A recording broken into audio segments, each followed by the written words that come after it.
رسول پر جلوہ بار علماء ملت اسلامیہ، حاضرین محفل اسلامی، رشتے کی ماں و بہنوں، عزیز بچوں، السلام علیکم ورحمۃ اللہ۔ الحمد للہ والصلاة علی نبیہ وعلی آلہ واصحابہ المتأدبین بآدابہ، اما بعد فاعوذ باللہ من الشیطان الرجیم، بسم اللہ الرحمن الرحیم۔ قد جاءکم من اللہ نور وکتاب مبین۔ آمنت باللہ، صدق اللہ العظیم وصدق رسولہ النبی الامین الکریم الرؤوف الرحیم، ونحن على ذلك لمن الشاہدین والشاکرین والحمد للہ رب العالمین۔ یا خدا بہر جناب مصطفیٰ امداد کن، یا رسول اللہ از بہر خدا امداد کن۔ یا شہید کربلا، یا دافع کرب و بلا، گل رخا شہزادہ گلگوں قبا امداد کن۔ غوث اعظم بمانے بے سر و ساما، مدد قبلہ دین، مدد کعبہ ایما، مدد بگرداب بلا افتادہ کشتی، مدد کن یا معین الدین چشتی۔ قادریم نغرے یا غوث اعظم میزنم، دمد شیخ احمد رضا خان قطب عالم میزنم۔ آئیے ہم اور آپ انتہائی عقیدت و محبت اور خلوص و احترام کے ساتھ مصطفیٰ جان رحمت صلی اللہ تعالیٰ علیہ وسلم کی بارگاہ عالیہ میں درود و سلام کی سوغات پیش کریں، پڑھیں بآواز بلند، اللہم صلی علی سیدنا و مولانا محمد وبارک وسلم، صلاۃ و سلام علیک یا رسول اللہ، یا نبی اللہ، یا حبیب اللہ۔ میں مبارکبادی پیش کرتا ہوں آپ سبھی حضرات کو، بالخصوص اراکین جلسہ کو، جنہوں نے بڑی ہی محنت و مشقت کے بعد مصطفیٰ جان رحمت کی یاد میں جلسہ پاک کا اہتمام کیا۔ اللہ پاک کی بارگاہ میں دعا ہے، پروردگار اس جلسہ پاک کو اپنی بارگاہ میں قبول فرمائے، اور جن لوگوں نے اس جلسے کو سجانے میں دامے درامے قدمے قلمے سخانے شرکت کی، میرے مولا سبھوں کی شرکتوں کو قبول فرمائے، سبھوں کے گھروں میں برکتیں نازل فرمائے۔ کافی دیر سے یہاں تشریف فرما ہے اور شورائے ملت اسلامیہ اور علماء اہل سنت سے خطابات سماعت کر رہے ہیں۔ آپ نے خصوصیت کے ساتھ شہنشاہ ترنم مالک آباد بھائی تسلیم رضا صاحب سے بہترین کلام سماعت کیے، اور بیچ بیچ میں آپ نے آبرو نقابت فخر نظامت حضرت مولانا قاری ظفر بزمی صاحب قبلہ سے بھی بہت ہی اچھی نظامت سماعت فرمائی۔ میرے بعد ہندوستان کا ایک عظیم لہجہ جن کو پوری دنیا محمد علی فیضی کے نام سے جانتی ہے، ان کو سماعت کریں گے، اور ان کے فوراً بعد مفکر اسلام خطیب الہند حضرت علامہ احمد رضا مندری صاحب قبلہ کو بھی سنیں گے۔ میں چند لمحات کے لیے آپ کی بارگاہ میں حاضر ہو گیا۔ اللہ ہماری اور آپ کی حاضری کو قبول فرمائے۔ عقائے نعمت دریائے رحمت کنز الکرامت جبل الاستقامت اعلیٰ حضرت الشاہ امام احمد رضا خان فاضل بریلوی اپنے دیوان میں کچھ اس طرح فرماتے ہیں کہ واہ کیا جود و کرم ہے شہ بطخاں تیرا، واہ کیا جود و کرم ہے شہ بطخاں تیرا، نہیں سنتا ہی نہیں مانگنے والا تیرا، نہیں سنتا ہی نہیں مانگنے والا تیرا، اور دل عبث خوف سے پتا سا اڑا جاتا ہے، دل عبث خوف سے پتا سا اڑا جاتا ہے، پلہ ہلکا ہی سہی بھاری ہے بھروسہ تیرا، پلہ ہلکا ہی سہی بھاری ہے بھروسہ تیرا، اور آسماں خواں زمیں خواں زمانہ مہماں، آسماں خواں زمیں خواں زمانہ مہماں، صاحب خانہ لقب کس کا ہے تیرا تیرا، اور تیری سرکار میں لاتا ہے رضا اس کو شفیع جو میرا غوث ہے اور لاڈلا بیٹا تیرا۔ نبی کا نام لے کر روح جس دم تن سے نکلے گی، میری حسرت دلہن بن کر بڑے جوبن سے نکلے گی، غبار معصیت اڑ جائے گا میدان محشر سے، ہوائے مغفرت جب آپ کے دامن سے نکلے گی۔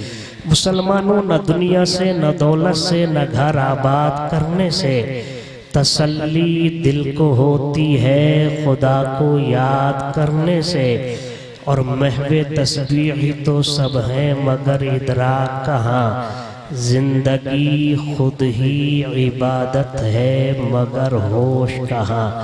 یہ ماہ ربیع النور ہے، اس ماہ ربیع النور کی 12 تاریخ کو رب قدیر نے اپنے اس آخری پیغمبر کو جلوہ گر فرمایا جس کے توسل سے میرے مولا نے پوری کائنات کو وجود بخشا۔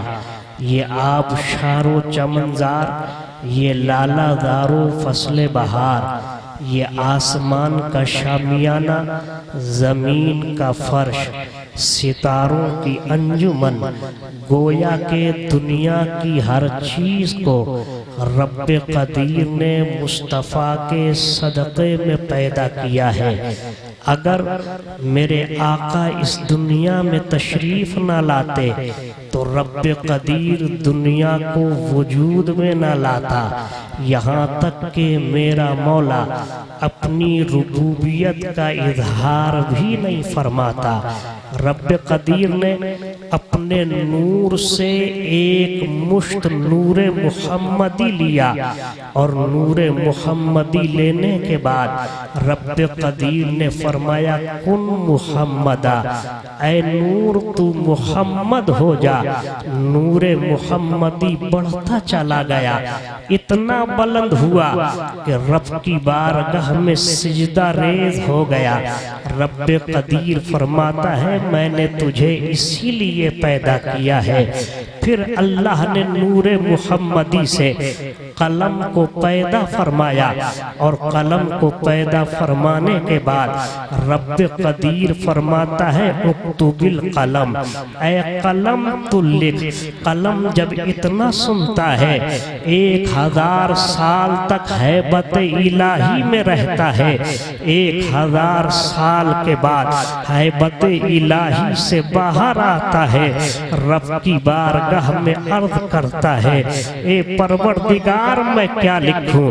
رب قدیر نے فرمایا قلم تو میرے بندوں کی تقدیریں لکھ دے۔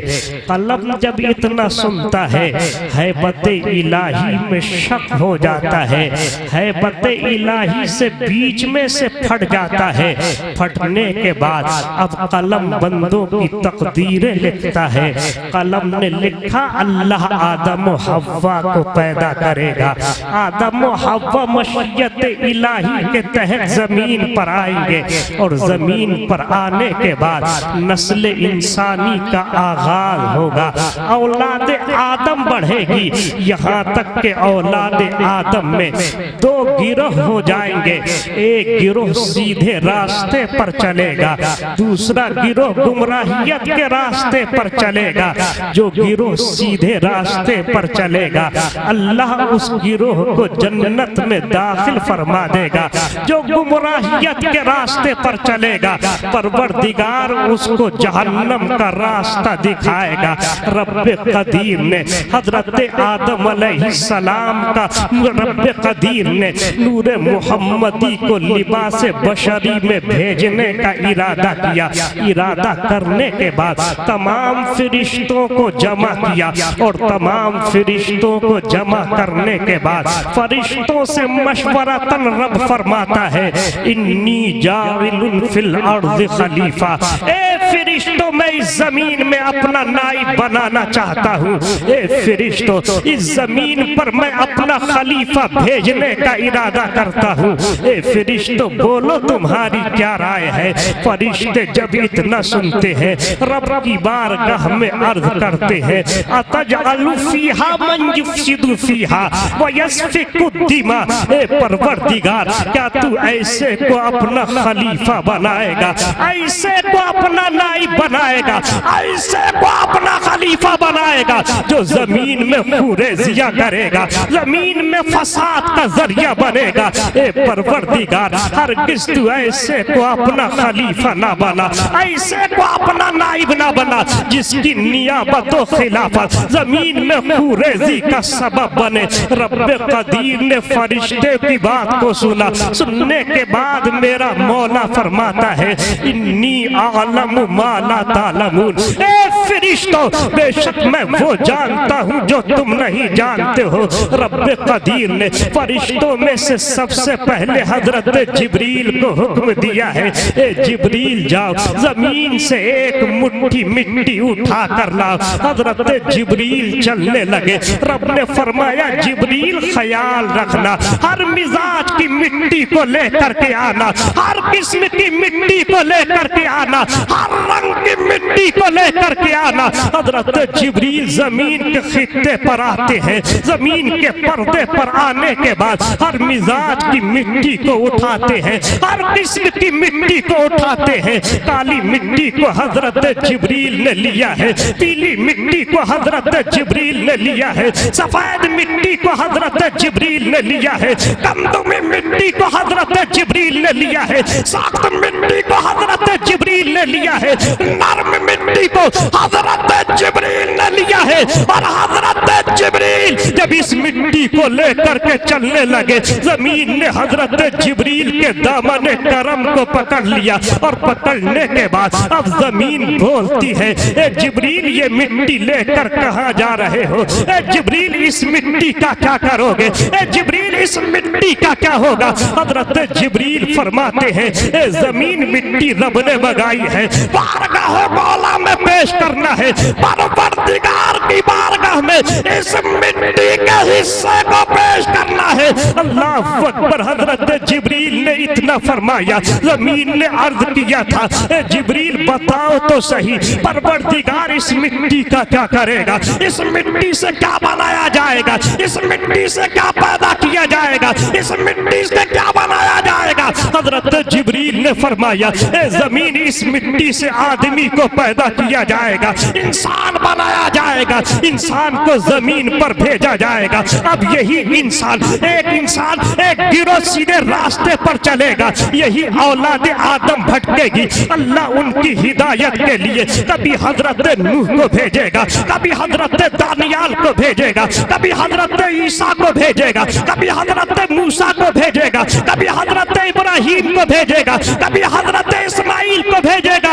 اے زمین اگر جو بھی انسان صراط مستقیم سے ہٹ کر گمراہیت کے راستے کو اختیار کرے گا میرا مولا اسے جہنم میں داخل فرمائے گا، اور جو سیدھے راستے کو اختیار کرے گا میرا مولا اسے جنت عطا فرمائے گا۔ سبحان اللہ، نعرہ تکبیر۔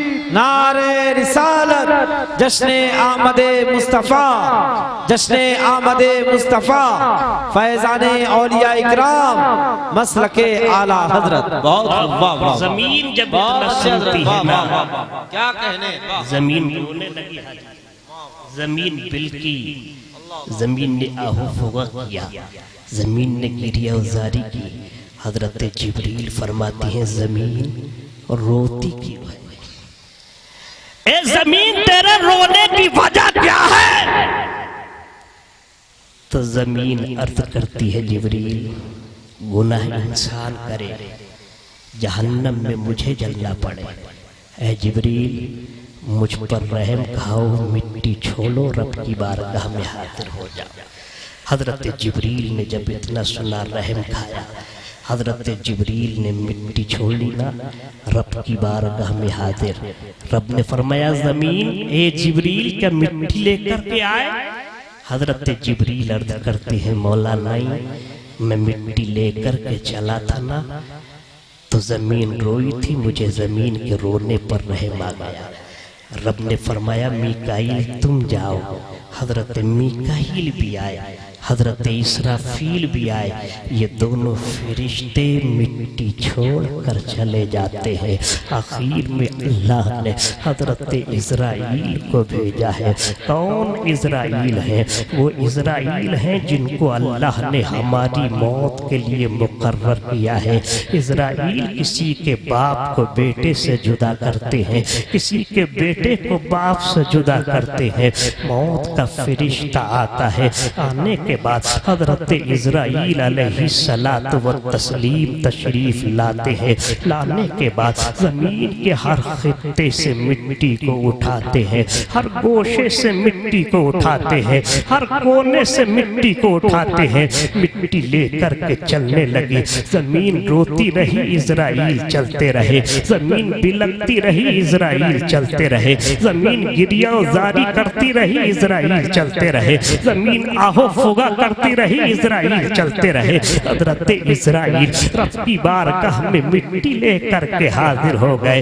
رب نے فرمایا اسرائیل مٹی لے کر کے آ گئے۔ حضرت اسرائیل عرض کرتے ہیں مولا ہاں میں مٹی لے کر کے آ گیا۔ رب نے فرمایا اسرائیل جب تم مٹی لے کر کے چلے تھے کیا زمین روئی نہیں تھی؟ زمین بلکی نہیں تھی؟ زمین نے آہو فغا نہیں کیا تھا؟ زمین نے گریہ وزاری نہیں کی تھی؟ حضرت اسرائیل عرض کرتے ہیں اے پروردگار جب میں مٹی لے کر کے چلا تھا زمین روتی رہی، میں چلتا رہا، زمین بلکتی رہی، میں چلتا رہا، زمین گریہ وزاری کرتی رہی، میں چلتا رہا، زمین آہو فغا کرتی رہی، میں چلتا رہا۔ اللہ نے فرمایا تھا اے اسرائیل کیا تمہیں زمین کے رونے پر رحم نہیں آیا؟ اسرائیل عرض کرتے ہیں اے پروردگار زمین کا رونا دیکھتا یا تیرا حکم دیکھتا؟ رب نے فرمایا اے اسرائیل ارے جب بات یہ ہے تو مٹی کو مٹی سے تم نے جدا کیا ہے، اس مٹی کو مٹی میں ملانے کے لیے بھی تم ہی جاؤ۔ اللہ اکبر مسلمان۔ حضرت اسرائیل مٹی لے کر کے گئے، اس مٹی پر ایک روایت کے اعتبار سے 40 سال اور دوسری روایت کے اعتبار سے 40 دن تک بارش ہوتی ہے۔ اس مٹی پر 39 سال یا 39 دن غم کی بارش ہوئی اور 1 سال یا 1 دن اس مٹی پر خوشی کی بارش ہوئی۔ اس لیے انسان کی زندگیوں میں خوشیاں کم ہیں اور غم زیادہ ہے۔ مٹی کو گوندا گیا، رب قدیر نے اپنے جسد قدرت، اپنے دست قدرت سے حضرت آدم علیہ السلام کا قالب تیار کیا، جسد خاکی تیار کر دیا گیا۔ اور جب جسد خاکی تیار ہوا نا، حضرت آدم علیہ السلام کا رب قدیر نے روح کو حکم کیا، روح قالب آدم میں داخل ہو جا، روح آدم کے جسم میں داخل ہو جا۔ روح جب آدم علیہ السلام کے جسم میں داخل ہوئی اندھیرا دیکھا، خوف اور ڈر کی وجہ سے واپس آ گئی۔ رب نے فرمایا اے روح تو داخل ہونے کے بعد نکلی کیوں؟ تو روح نے عرض کیا اے پروردگار، آدم علیہ السلام کا جو تو نے پتلا بنایا ہے نا، اس پتلے میں بہت اندھیرا ہے اور اندھیرا دیکھ کر کے مجھے بہت ڈر لگتا ہے۔ اللہ نے اتنا سنا نور محمدی کو اللہ نے حضرت آدم علیہ السلام کی پشت میں وصیت فرما دیا۔ نور محمدی آدم علیہ السلام کی پشت میں ہے، جیسے ہی پشت میں نور محمدی آتا ہے، حضرت آدم علیہ السلام کا جسد خاکی جگمگ جگمگ جگمگانے لگتا ہے۔ رب قدیر نے نور محمدی رکھا، روح کو داخل ہونے کا حکم دیا۔ اب روح داخل ہوتی ہے، اب داخل ہوتی ہے تو چڑھتی چلی جاتی ہے، آخر کار روح داخل ہوتی ہے۔ حضرت آدم علیہ السلام نے آنکھ کھولی ہے، آنکھ کھولنے کے بعد اللہ کے فرشتے پیچھے سجدہ ریز ہیں۔ حضرت آدم علیہ السلام عرض کرتے ہیں اے پروردگار یہ فرشتے میرے پیچھے کیوں ہیں؟ رب قدیر نے فرمایا اے آدم ہم نے تمہاری پشت پر اپنے آخری نبی کے نور کو رکھ دیا ہے۔ اے آدم اگر وہ نہ ہوتے تو تم بھی نہ ہوتے، آدم اگر وہ نہ ہوتے تو آسمان نہ ہوتا، وہ نہ ہوتے تو زمین نہ ہوتی، وہ نہ ہوتے تو کائنات کا ذرہ نہ ہوتا۔ حضرت آدم علیہ السلام عرض کرتے ہیں اے پروردگار میں اس نور محمدی کو دیکھنا چاہتا ہوں، اے میرے مولا اس نور محمدی کو میرے جسم کے ایسے حصے میں رکھ دے جس سے میں نور محمدی کی زیارت کر سکوں۔ اللہ رب العزت نے حضرت آدم علیہ السلام کی پشت سے نور محمدی کو اٹھایا ہے، حضرت آدم علیہ السلام کی پیشانی میں رکھا ہے۔ اب پیچھے کے فرشتے سامنے آ جاتے ہیں، آدم علیہ السلام عرض کرتے ہیں اے پروردگار زیارت نہیں ہو پا رہی ہے، اے میرے مولا ایسے حصے میں رکھ دے تاکہ نور محمدی کو دیکھ سکوں۔ اللہ رب العزت نے نور محمدی کو آدم علیہ السلام کے انگوٹھوں میں رکھا۔ آدم علیہ السلام نے فرد محبت میں اپنے انگوٹھوں کو چوم کر اپنی آنے والی بچوں کو بتا دیا اے میرے بچوں نام محمد کو سن کر انگوٹھے چوم کر آنکھوں سے لگا لینا، آنکھوں کی تمام بیماریوں سے شفا پا جاؤ۔ سبحان اللہ سبحان اللہ، واہ واہ۔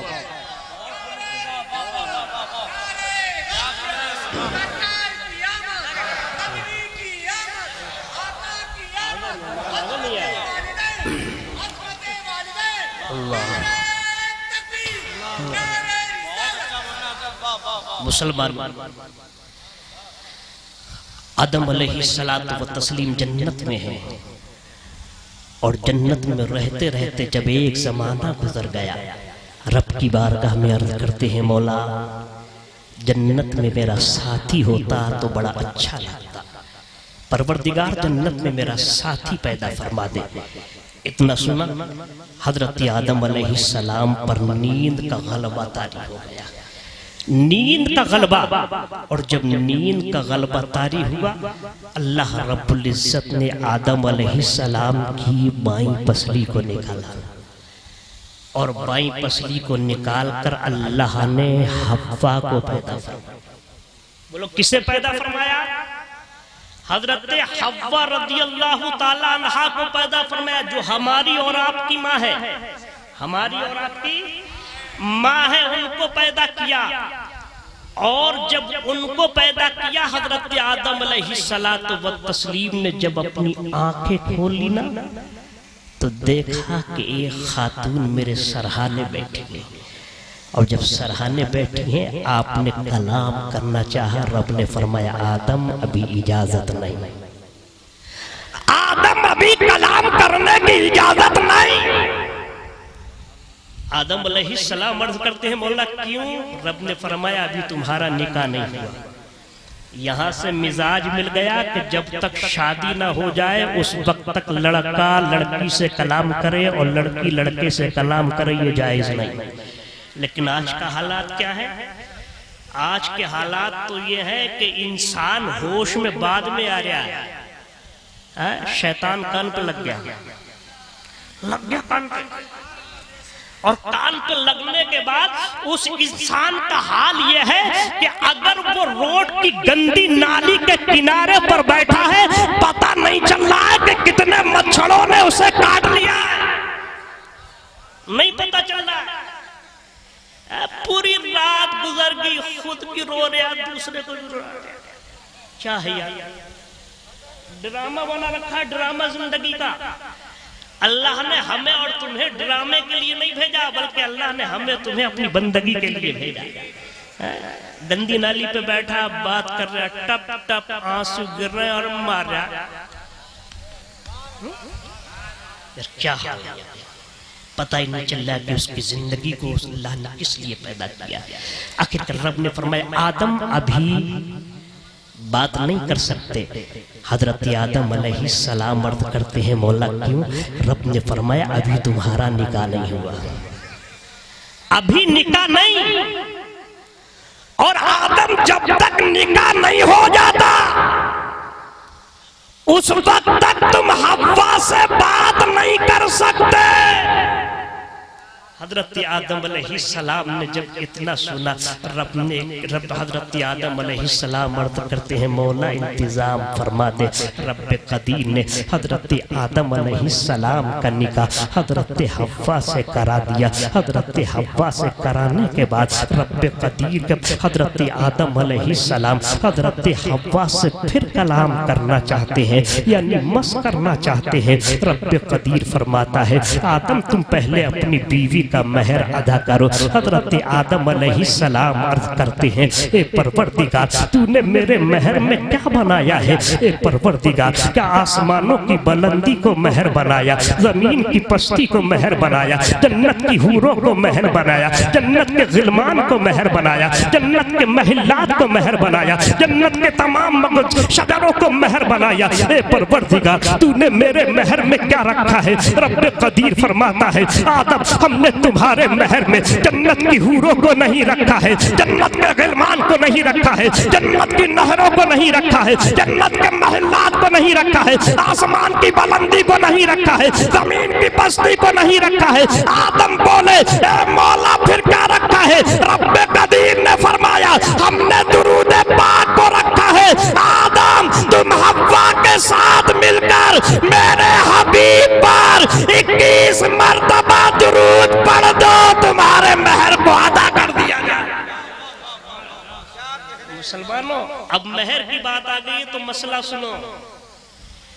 مسئلہ یہ ہے کہ مہر اتنا باندھنا چاہیے جتنا لڑکا ادا کر سکے، اور مہر اتنا باندھ دیا، کمائی ہے اس کی 58 کی اور مہر باندھ دیا 100 روپے، ادا کر سکے گا؟ یار اس کا خود ہی مہر خود ہی پیٹ نہیں بھر رہا تو مہر کیا ادا کرے گا؟ بلکہ مہر اتنا ہی باندھنا چاہیے جتنا لڑکا ادا کر سکے۔ اور آج کل حالات تو یہ ہیں جب بارات آتی ہے نا، بارات تو حالات اتنے برے ہو جاتے ہیں، اتنے برے ہو جاتے ہیں جب لڑکی کے ابا سے پوچھا جاتا مہر کتنا ہونا چاہیے تو وہ کہتا ہے یار مجھ سے کیا پوچھتی ہو، لڑکی کے چاچا کھڑے تھے ان سے پوچھ لو۔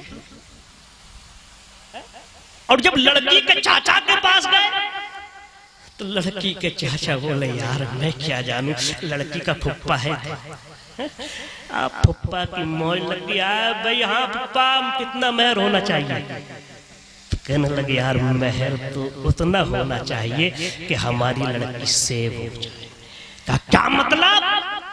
مہر 5 لاکھ سے زیادہ کم نہیں بندھے گا۔ لڑکی کے پھپا نے جب اتنا بات کہی، ادھر لڑکے کا بھی پھپا تھا، بولا تم 5 لاکھ کہہ رہے ہو، میں 1 لاکھ سے زیادہ نہیں بڑھا۔ ہو گئی تکرار، اچھی خاصی راضی اور رضا۔ ہم بارات لے کر کیا اب یہاں دونوں پھپاؤں نے تکرار کرا دی، اب یہیں سے بیچ میں درار پیدا ہو گئی، اور جب درار پیدا ہو گئی تو اب جو لڑکی خوش رہنا چاہیے وہ اپنی سسرال میں بہت دکھ بھری زندگی گزارتی ہے۔ اس کے ذمہ دار کبھی کبھی بسا اوقات تو ایسا ہوتا ہے مہر ہی کی وجہ سے کبھی کبھی ایسا ہوتا ہے کہ باراتیں بھی لوٹ کر کے جایا کرتی ہیں۔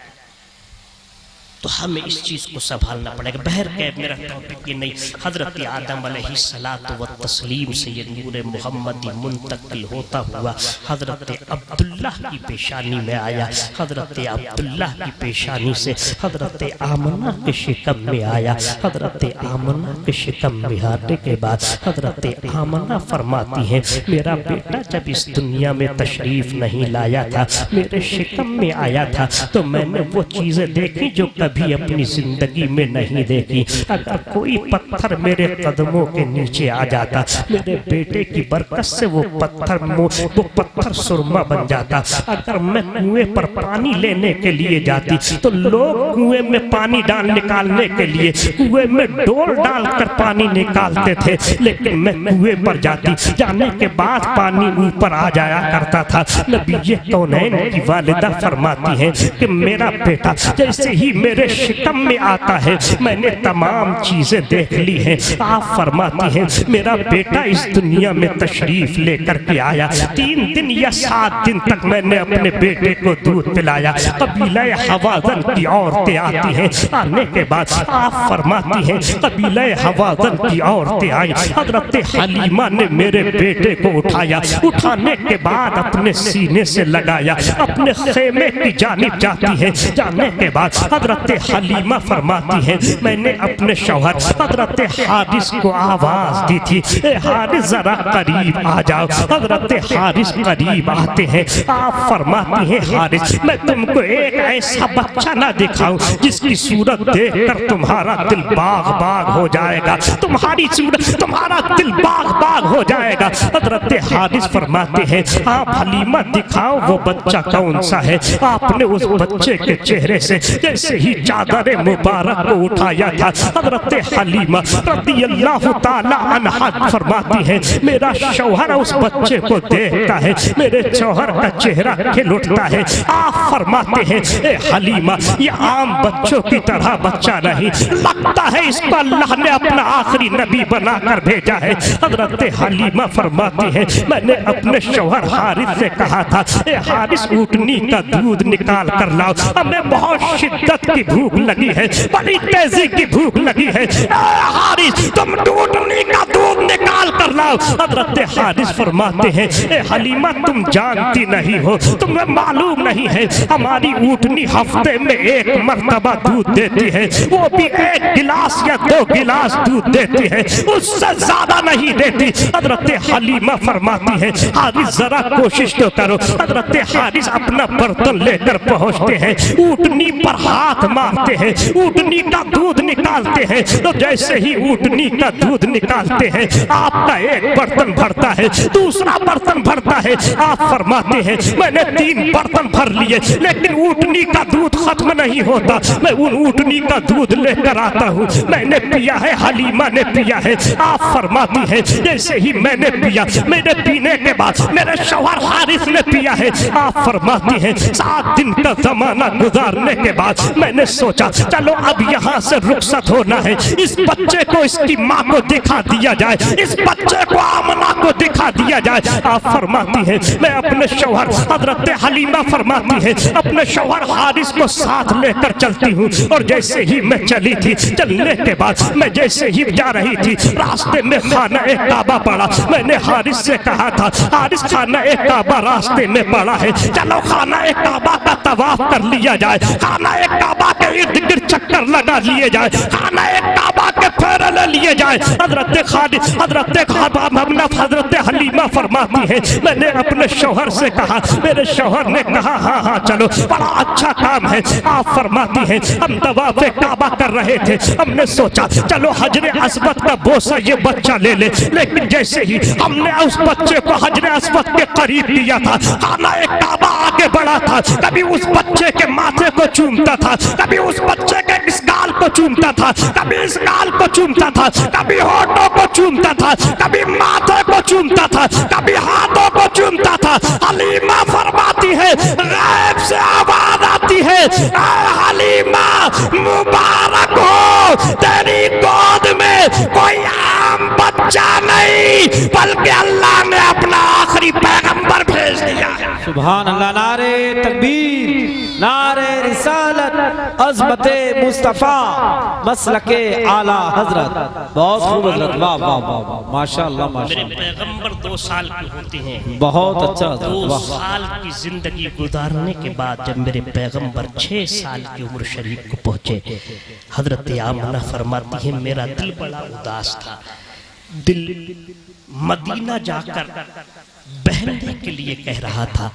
آپ فرماتی ہیں کہ میں نے حضرت عبد المطلب کی بارگاہ میں عرض کیا، عبد المطلب مجھے جانے کی اجازت دیتا کہ میں مدینہ جا کر کچھ گھوم آؤں. آپ نے فرمایا ہاں بیٹا جاؤ، تم جاؤ گے تمہارا دل ہلکا ہو جائے. اے میرے لال چلی جاؤ. حضرت آمنہ فرماتی ہیں میں نے ساتھ میں اپنی کنیز ام ایمن کو لیا، ساتھ میں اپنے بیٹے محمد ابن عبداللہ کو لیا، اور لینے کے بعد آپ فرماتی ہیں میں چلی اور مکہ سے مدینہ پہنچی. 40 دن تک میں وہاں پر رہی. 40 دن کے بعد آپ فرماتی ہیں لوگوں میں جب واپس لوٹ رہی تھی، حضرت آمنہ واپس لوٹ رہی تھی.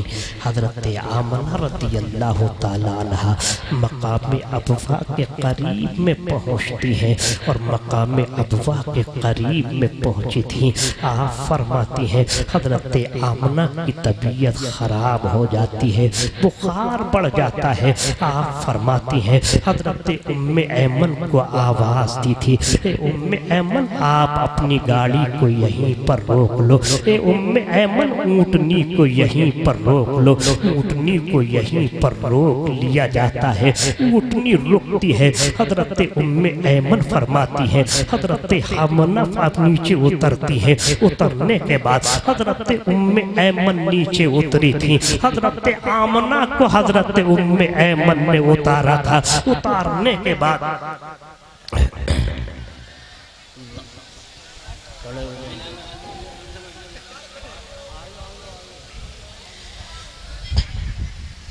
نعرے تکبیر، نعرے رسالت، نعرے غوثیت، فیضان خواجہ غریب نواز، فیضان مدار پاک، مسلک اعلی حضرت، فیضان شاہ جی میاں حضور، شاعر ہندوستان قاری محمد علی فیضی صاحب قبلہ، شاعر ہندوستان محمد علی فیضی صاحب قبلہ. نعرے تکبیر. آپ لوگ بیٹھ جائیں، سکون اطمینان کا ماحول بنا لیں. شاعر اہل سنت شاعر ہندوستان بھائی محمد علی فیضی صاحب تشریف لا چکے ہیں.